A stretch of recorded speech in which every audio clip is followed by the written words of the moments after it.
জয়নিতায়। তো ভক্তগণ, আমরা শ্রীমদ্ ভাগবত মহাপুরাণের প্রথম স্কন্ধের প্রথম অধ্যায়ে 20 নম্বর শ্লোক পর্যন্ত পাঠ করেছিলাম।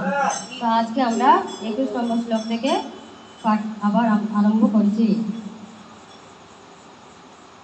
সপ্তাহেন শ্রুতং চ ঐতৎ সর্বথা মুক্তিদায়কং সনকাদৈ পুরা প্রক্তং নারদায় দয়াপরৈ।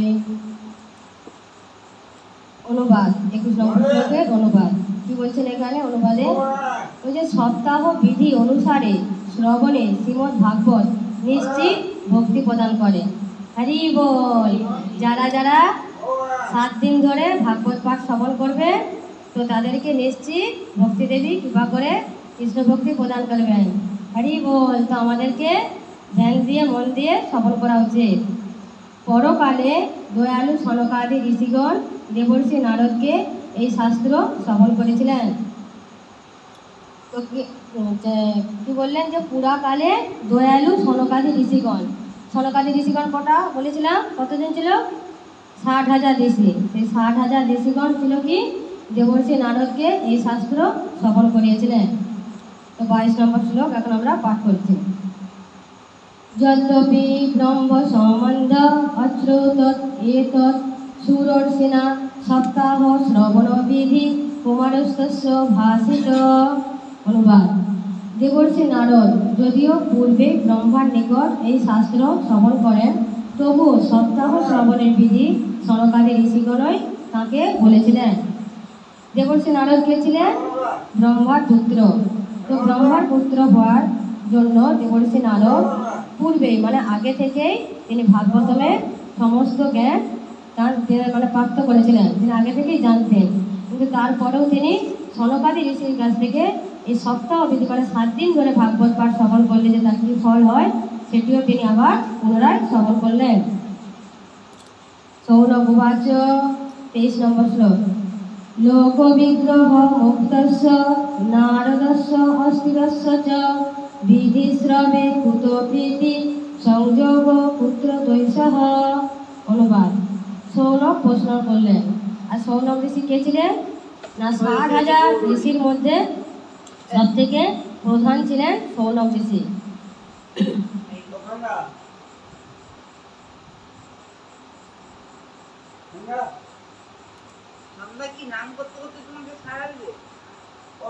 সৌনক প্রশ্ন করলেন, সাংসারিক প্রপঞ্চ থেকে মুক্ত পরিব্রাজক নারদ মুনির সঙ্গে সনকাদি কোথায় সাক্ষাৎ হয়েছিল এবং তিনি বিধিসম্মত সপ্তাহান্তিক শ্রবণে তিনি কি প্রকারে প্রীত হয়েছিলেন?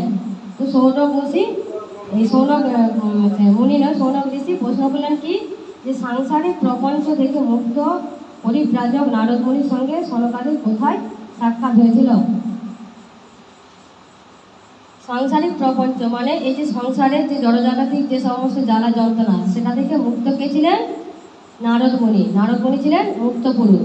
আর আমরা যে হলাম, আমরা সবাই কি বদ্ধ পুরুষ।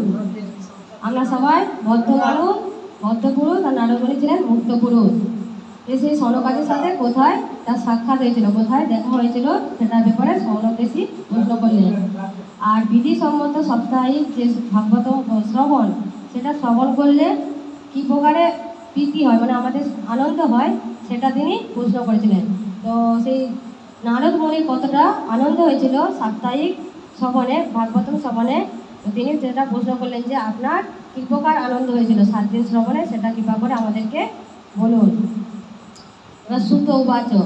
সুতমুনি এবার সুতমুনি বলছেন। প্রথমে সৌনক উবাচ সৌনক ঋষি বললেন, তারপর সুত উবাচ সুতমুনি বলছেন।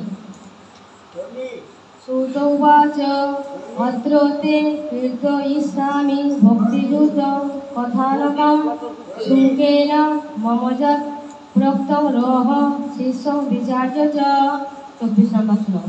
অনুবাদ, সুতমুনি বললেন, আমি তোমাকে এখন সেই ভক্তিমূলক কাহিনী শোনাচ্ছি যে কাহিনী সুখদেব তাঁর শিষ্যদের মধ্যে যোগ্য বিবেচনায় আমাকে একান্তে শুনিয়েছিলেন। সুতমুনি কি বললেন যে আমি তোমাকে এখন সেই ভক্তিমূলক কাহিনী শ্রবণ করাচ্ছি, তো তোমরা কৃপা করবো এই কাহিনী শ্রবণ করো। আর এই কাহিনী কে শুনেছিলেন না সুখদেব তার পরম শিষ্য যোগ্য শিষ্য পরীক্ষিত মহারাজকে শ্রবণ করিয়েছিলেন এবং আমাকেও একান্তে শ্রবণ করিয়েছিলেন। মানে সুখদেব গোস্বামী পরীক্ষিত মহারাজকেও শ্রবণ করেছিলেন একান্তে, মানে আর কেউ ছিল না সেখানে, সেখানে শুধুমাত্র সুতমণি ছিলেন, সেই সুতমণিকেও তিনি শ্রবণ করিয়েছিলেন। তারপর 25 নম্বর শ্লোক। একদা হি বিশালায়া চত্বারো ঋষয়মলা সৎসঙ্গার্থং সমায়াতা দদৃশুস্তত্র নারদা। অনুবাদ। একদিন এই 4 জন পবিত্র ঋষি সৎসঙ্গের জন্য বিশাল নগরীতে এসেছিলেন। তারা সেখানে নারদকে দেখতে পান। তো 4 জন পবিত্র ঋষি সৎসঙ্গে কার সাথে দেখা হয়েছিল? যখন নগরীতে এসেছিলেন তারা সেখানে নারদ মুনিকে দর্শন করেছিলেন।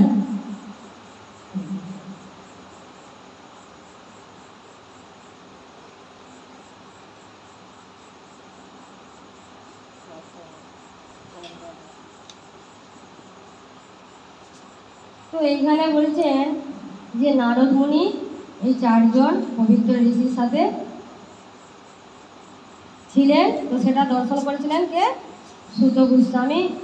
সেটা হচ্ছে শ্রবণ করলেন, এটা সুখদেব গোস্বামী বলেছিলেন। তো আমাদেরও এখানে আমরা 25 নম্বর শ্লোক পর্যন্ত পাঠ করলাম। এখন আমরা এর তত্ত্বকথা আমরা শ্রবণ করছি আরো গভীরে। এই যে চতুর্মাস ব্রত চলছে, আপনারা কে কে জানেন এখন চতুর্মাসের ব্রত চলছে? আমরা সবাই জানি চতুর্মাসের ব্রত চলছে এখন? জানি না। যখন থেকে আমাদের শয়ন একাদশী, ভগবান যখন শয়ন করে, শয়ন একাদশী থেকে আমাদের চতুর্মাসের ব্রত শুরু হয়ে যায়। তো এই চতুর্মাস ব্রত চলাকালীন আমাদের 4টি মাসে 4টি আহার নিষিদ্ধ আছে। তো সেইগুলো আমাদের পালন করা কর্তব্য।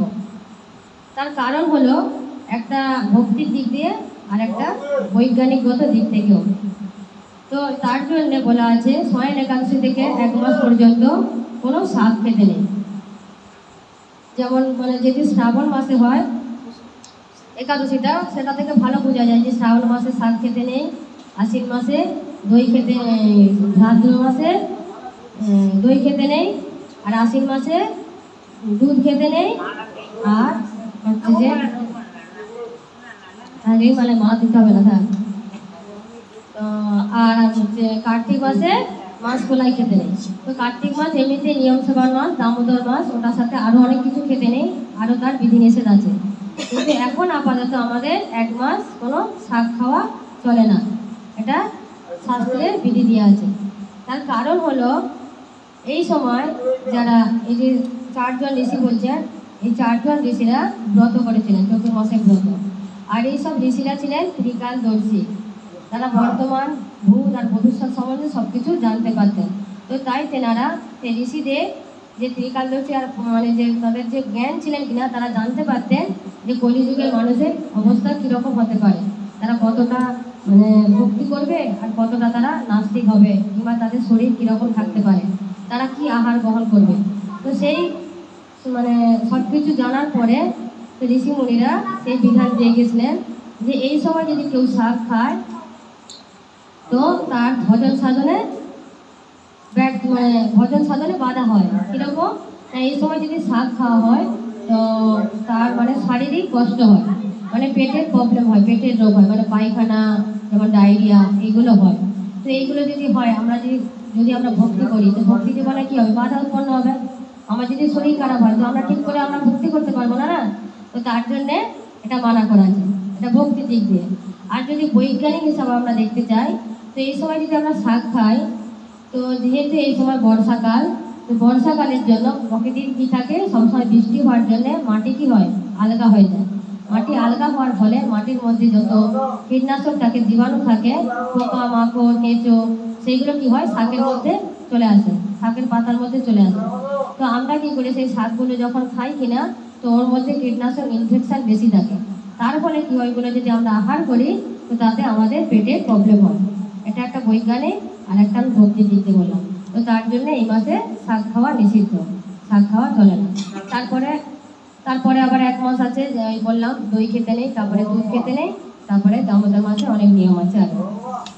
তো এই 4 মাস যখন ব্রত ছিল, তো সেই সময় নারদমণি সেখানে ছিলেন। আর এই নারদমণি পূর্বে ছিলেন একজন দাসীপুত্র ছিলেন। তো তিনি তার পিতা ছিলেন, মানে পিতা ছিলেন না, তার মাতা ছিল আর পিতা ছিল মানে তিনি একজন মানে বেশ্যার পুত্র ছিলেন আর কি। তো সেই জন্য আর কি পিতা থাকা না থাকা সমান পিতা নেই, তো মাতা ছিলেন। তো মাতাই তার একমাত্র রক্ষাকর্তা, মানে দেখভাল লালন পালন সব কিছু সেই দাসীপুত্র মানে নারদমণিকে করতেন আর। তো তিনি যখন এই ঋষিমণিদের সেবা করতেন, তখন ছোট্ট ছিল, এরকম 7-8 বছরের ছিল দাসীপুত্র নারদমণি, তখন তিনি সেই ঋষিদের সেবা করেছিলেন। আর সেই ঋষিদের সেবা করার ফলে ঋষিদের কাছ থেকে তিনি কৃপা পেয়েছিলেন, আর তার ফলে তিনি ভক্তি উৎপন্ন তার শরীরে হয়েছিল। তো সেই ঋষিমণিদের সেবা করার পরে তার ফলে যে ভক্তি উৎপন্ন হয়েছিল, তিনি ভগবানকে প্রণাম করতেন, ভগবানের সেবা করতেন, ভগবানের সব কিছু মানে সেবা পূজা আরাধনা সব কিছু করতেন। তো ভগবান একদিন কি করলো, বলছে এই তো ভালোভাবে তো আমার সাধন ভজন করতে পারছে না, এর তো একটা মা আছে মানে তার একটা মায়া আছে। তো ভগবান একদিন কি করলো, সেই মাকে সর্পদংশনে তুলে নিল। তো তখন নারদমণি মানে ভগবানের যে সাধন ভজন করছিলেন আরে, তো নারদমণি মানে তখন দেখলেন যে আমার মা নেই আর কেউ নেই, তো আমি ভজন সাধনে আমার কোনো আর বাধা নেই। কিন্তু জড়জাগতিকে দেখে যদি আমরা বিচার করা যায়, তো আমাদের এই জড়জগতে যদি দেখি যে একটা 7 বছরের 8 বছরের যদি একজন মানুষ মানে মা থাকে আরে, আর সেই মা যদি মারা যায় আরে, তো আমরা কি বলবো সেখানে, যে ভগবানের কি চোখ নেই? তাহলে একটা মাত্র মা ছিল, তাকে দেখার মতো লালন পালন করতে, সেই মাটাকেও তুলে নিল, তাহলে ছেলেটাকে কে দেখবে এখন? কিন্তু এখানে নারদমণির কোনো কষ্ট ছিল না।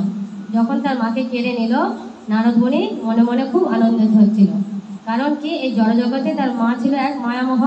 তো যখন সেই মায়ামোহকে ত্যাগ করে দিল ভগবান, যখন তার কাছকে মুক্তি করে দিল, তখন নারদমণির আর কোনো কৃষ্ণ ভক্তিতে কোনো কেউ বাধা ছিল না।